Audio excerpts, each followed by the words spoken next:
ഇനി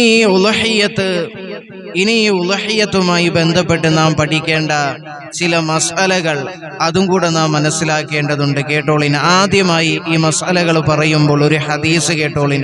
ആ ഹദീസിൽ നിന്ന് തന്നെ നമുക്ക് തുടങ്ങാം. എന്താണ്?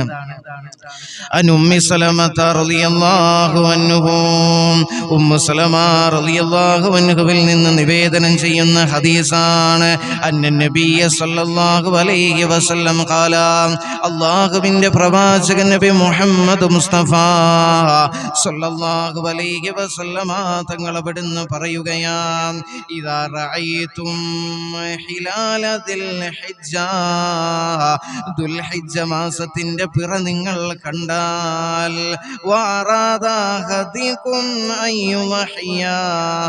നിങ്ങളിൽ ആരെങ്കിലും ഉളഹിയത്ത് അറുക്കാൻ ഉദ്ദേശിക്കുകയും ചെയ്താൽ, ഫലിയുംസിക്, നിങ്ങൾ ആ ഉളഹിയത്ത് അറുക്കുന്നത് വരെ നിങ്ങൾ നീക്കം ചെയ്യാൻ പാടില്ല.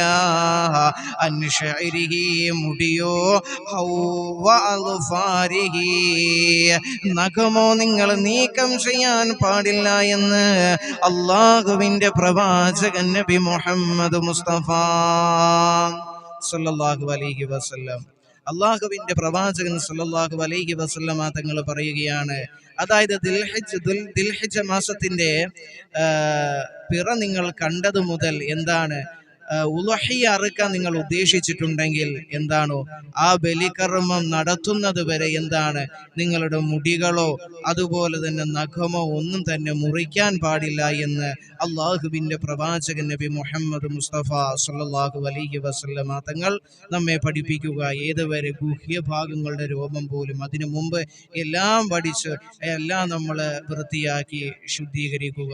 അള്ളാഹു മനസ്സിലാക്കാൻ തൗഫീഖ് തരട്ടെ. അതുപോലെ തന്നെ മുഅ്മിനീങ്ങളെ നാം മനസ്സിലാക്കുക, ബലി അറുക്കുന്നതിന്റെ അവസാന സമയം അയ്യാമു തശ്രീഖിന്റെ അവസാന ദിവസം അഥവാ ദുൽഹിജ്ജ 13 സൂര്യ അസ്തമാനം വരെയാണ് ഇതിന്റെ സമയം. അതുപോലെ തന്നെ നാം മനസ്സിലാക്കേണ്ട മറ്റൊരു കാര്യമുണ്ട്. ഈ ബലിപെരുന്നാൾ നമസ്കാരം കഴിഞ്ഞ്, അതായത് ദുൽഹിജ്ജ 11, 12, 13 അന്ന് അസർ നമസ്കാരം വരെയും നാം തക്ബീറും മുഴക്കേണ്ടതുണ്ട്, തക്ബീറുകൾ ചൊല്ലേണ്ടതുമുണ്ട്. അള്ളാഹു മനസ്സിലാക്കാൻ തൗഫീഖ് തന്ന് അനുഗ്രഹിക്കുമാറാകട്ടെ. അതുപോലെ തന്നെ നാം മനസ്സിലാക്കേണ്ട മറ്റൊരു കാര്യമാണ്, ബലി അറുക്കേണ്ട മൃഗം എന്നത് അത് ഒട്ടകം അല്ലെങ്കിൽ മാട് അല്ലെങ്കിൽ ആട് എന്നിവയാണ്. ഉളഹിയത്തിന്റെ മൃഗം